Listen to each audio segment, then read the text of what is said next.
Well, I'm joined now in studio by Dr. Warren Farrell. He is co-author of the book, The Boy Crisis, Why Our Boys Are Struggling and What We Can Do About It. Dr. Farrell, thanks for being here. I'm looking forward to talking with you.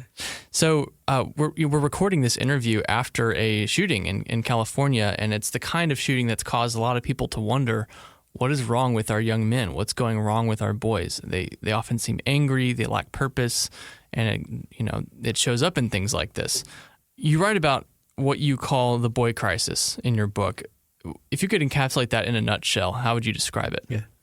The boy crisis is very much connected to the mass shootings. So to back up and explain that, I looked at all 56 of the largest developed nations. And in all 56 of the largest developed nations, there is a boy crisis. And so when I started examining more carefully what do developed nations have in common that lead to that boy crisis, I found that they had two major things. One is, as nations developed and there was more survival, the nations were able to give more permission for divorce.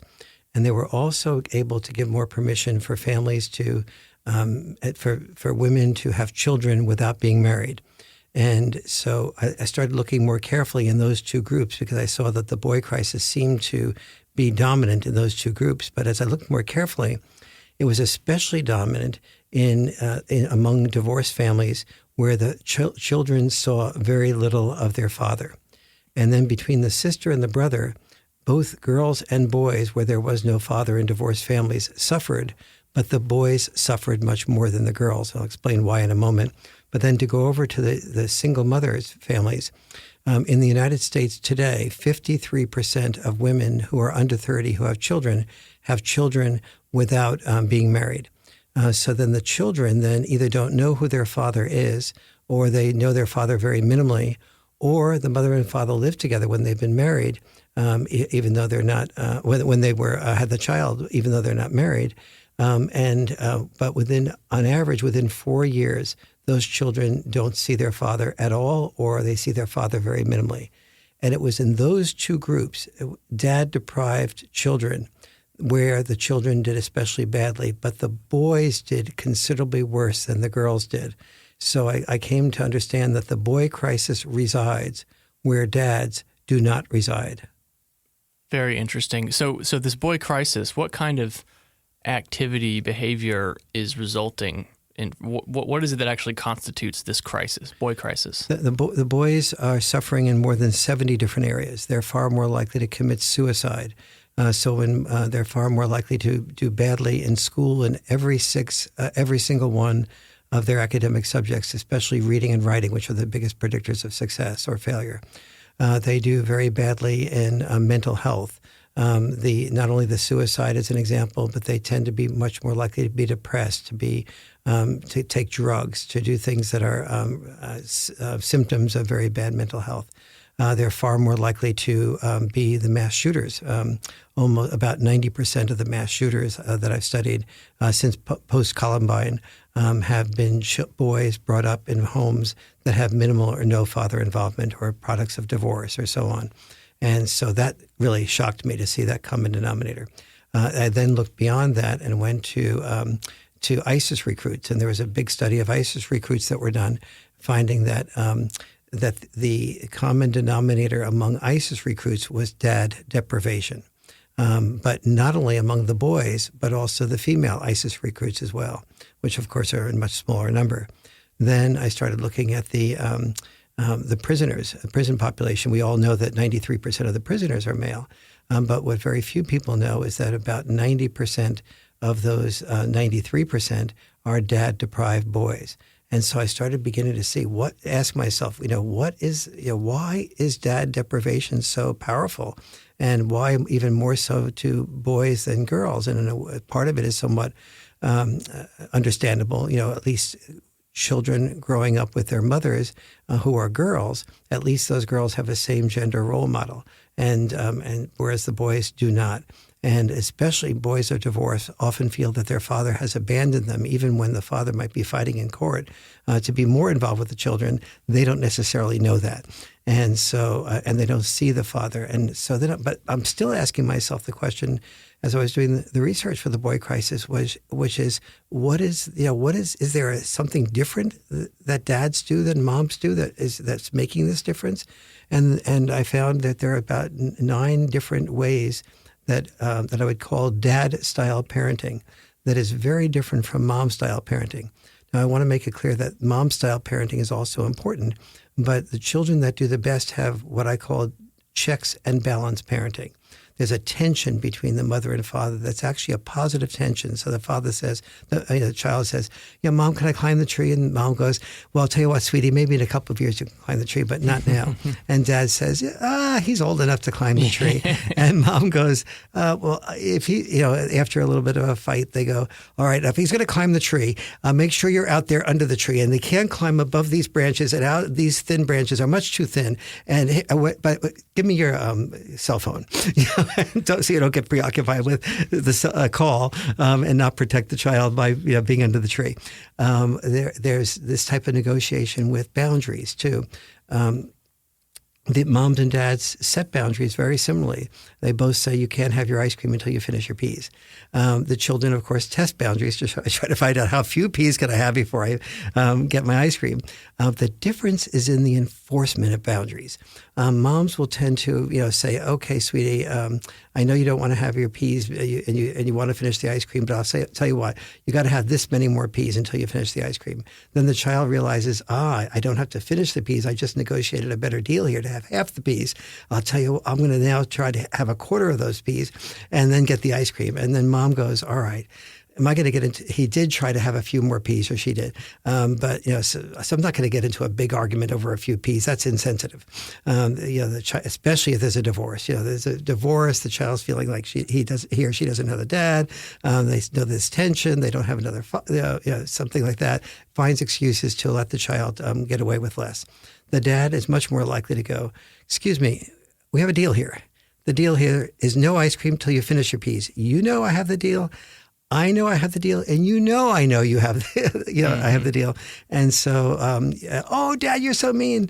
Well, then there's no ice cream tomorrow night if you want to keep whining like that. Yeah, and so that's so interesting that in some ways the dad can be more permissive when it comes to outdoor stuff, but in other ways he can be more strict on the rules. I mean, that's something that I can certainly relate to in my own upbringing.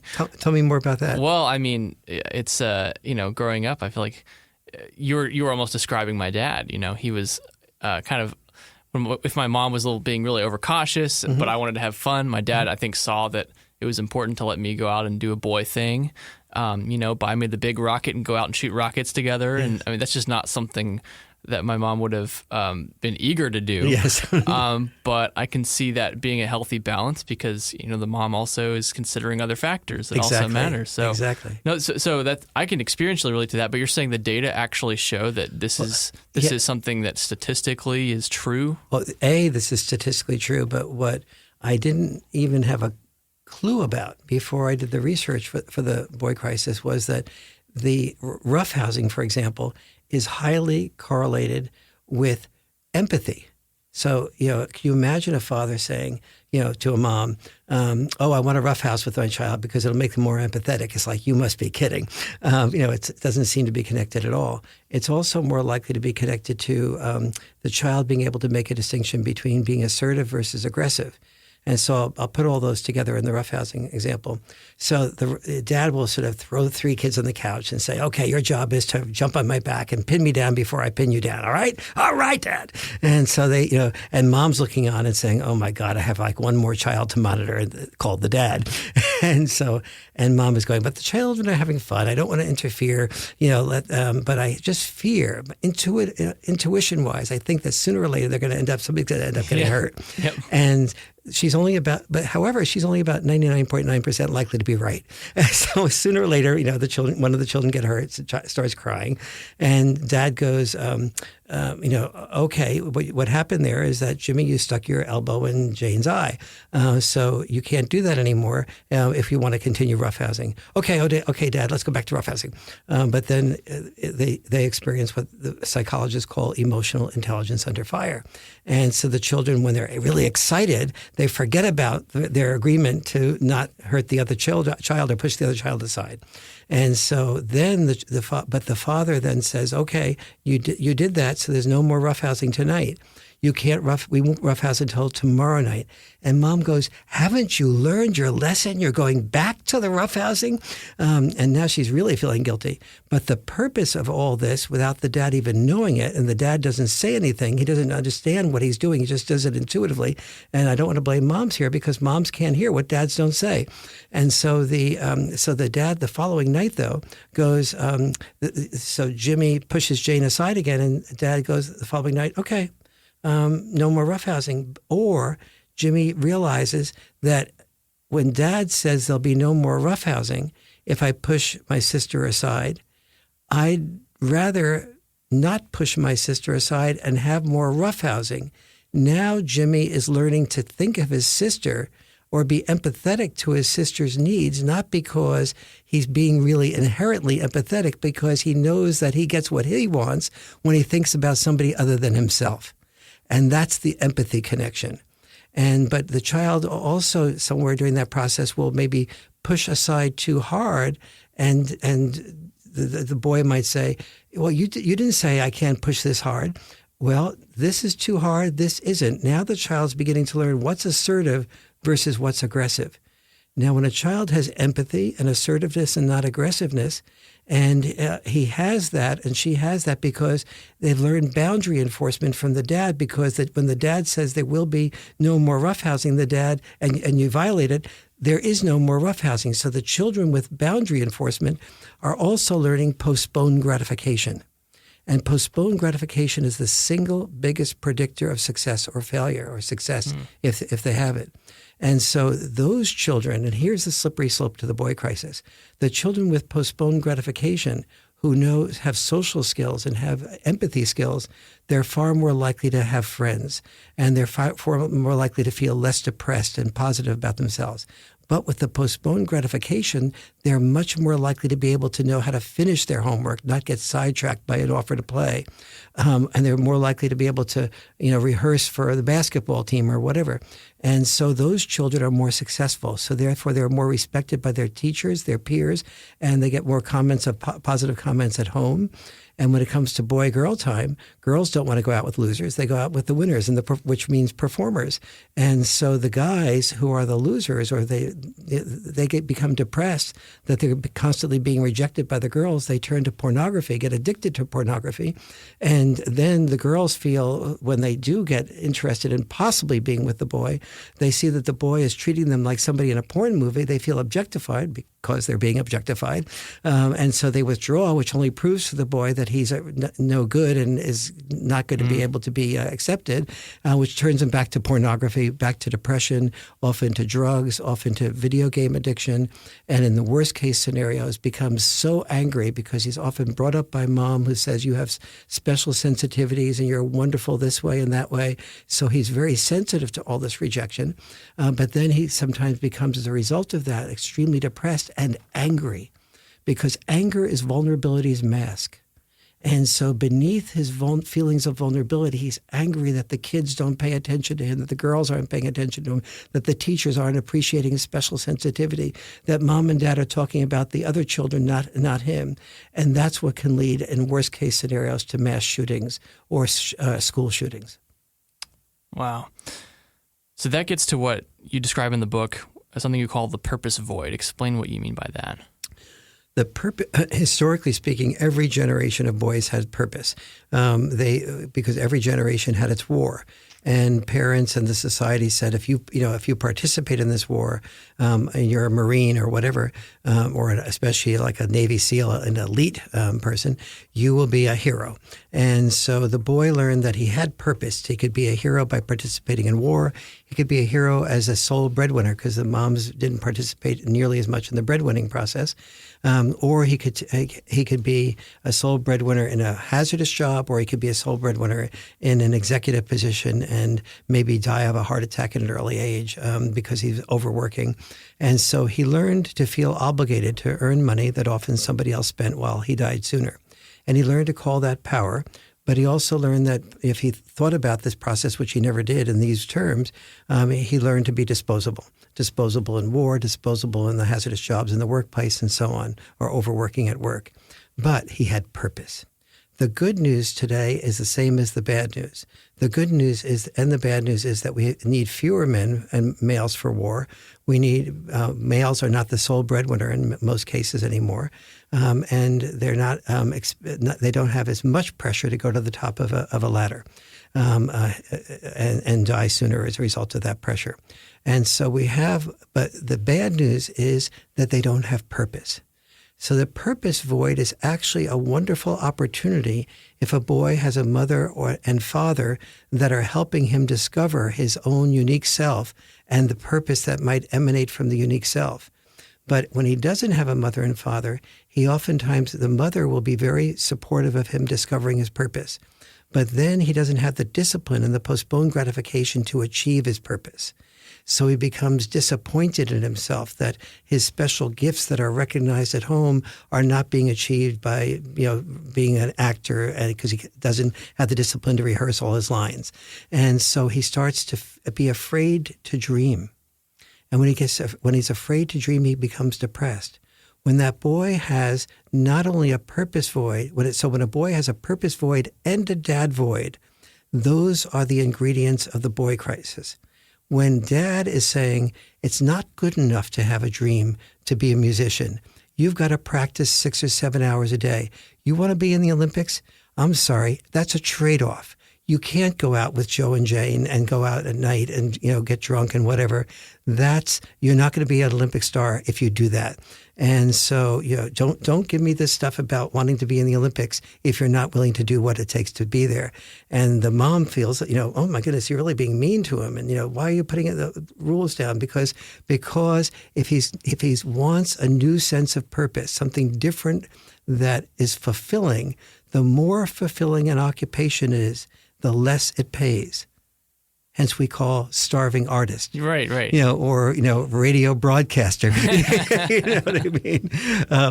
This is why they don't have here in the studio, 70-year-old men or 50-year-old men that are earning $300,000 a year, as a radio broadcaster, because it's fulfilling to do what we're doing here, and therefore there's lots of people who want to do it. Therefore, it doesn't have to pay as much. Yeah.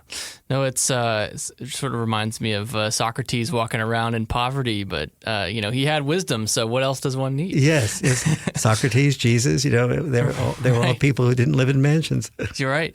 So, you talk about a lot of the healthy norms that parents can enforce to help their kids become disciplined and to succeed in the world to fulfill their dreams. But it's a painful topic for a lot of people because they haven't had that in their lives. Yes. And I think this conversation probably evokes pain for a lot of people Yes. Who are listening or reading. And for those who've grown up in a broken household or lacked one of their parent figures, what hope would you hold out for them to overcome and break the cycle and to provide for their kids what they didn't receive? That's such an important question. So for every single mom who's listening here, step one is take a careful look in the boy crisis at the differences between dad-style parenting and mom-style parenting, and all the things that dads do that seem to have no purpose whatsoever. See if there's any possibility that appreciating your ex-husband or for doing that. When men are appreciated, they do what they're appreciated for. When we were appreciated we were called a hero for being in war. We were willing to die so others would live. That's what's inside of men. That's the core of masculinity. And so you start understanding what your ex does or what the dad does, and you start saying, I really need somebody to enforce those boundaries. I need somebody to go out camping with him.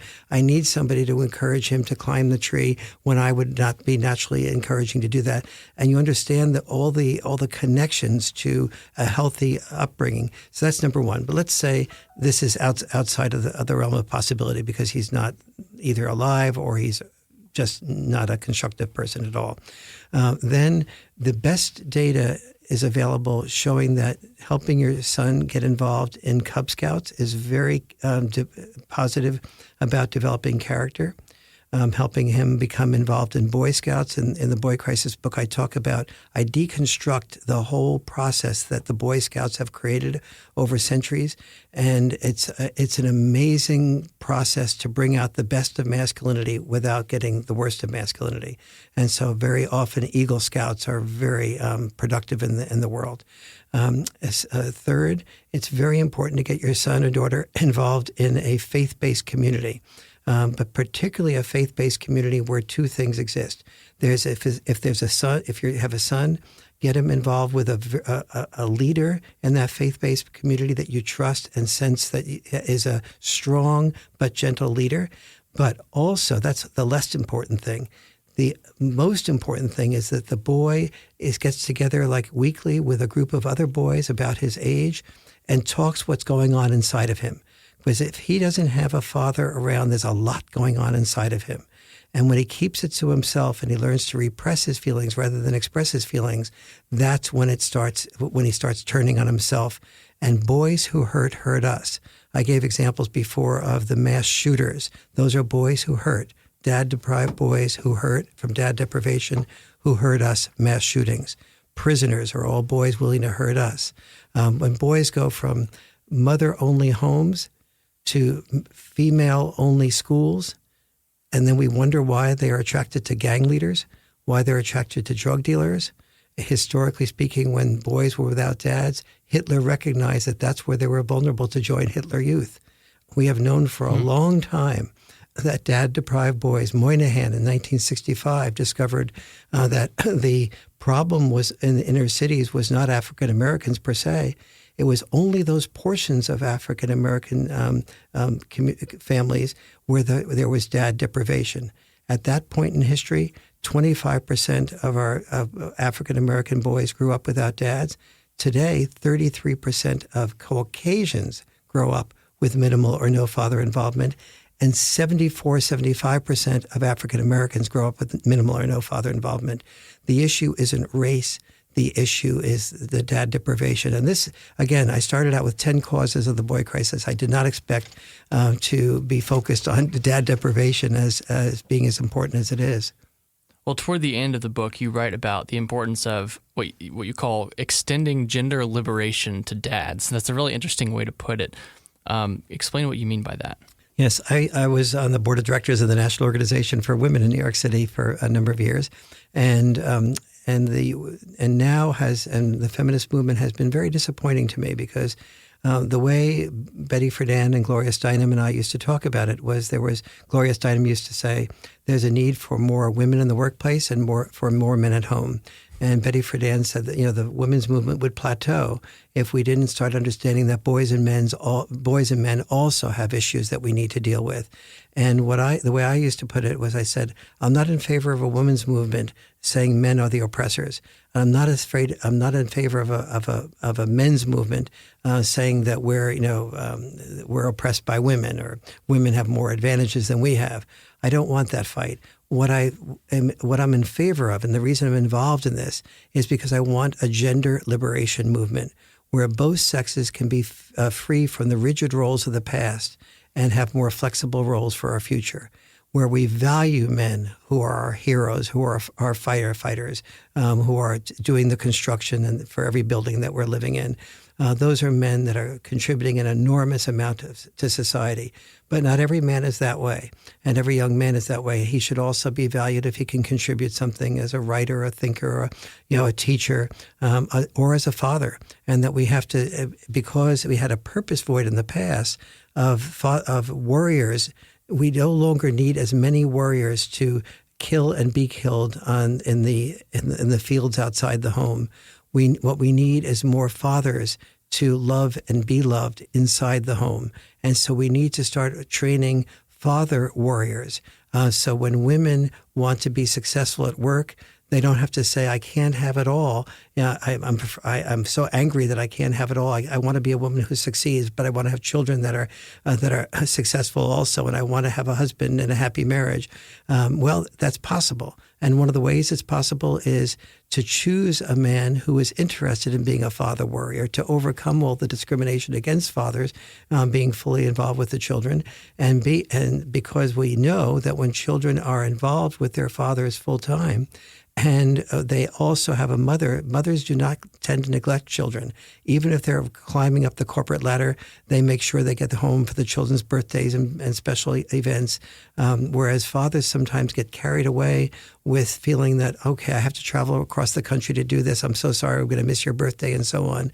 And without recognizing the toll, feeling that the father who is only a corporate person and identifies that, oftentimes that doesn't understand how much the children need his set of parenting style as well.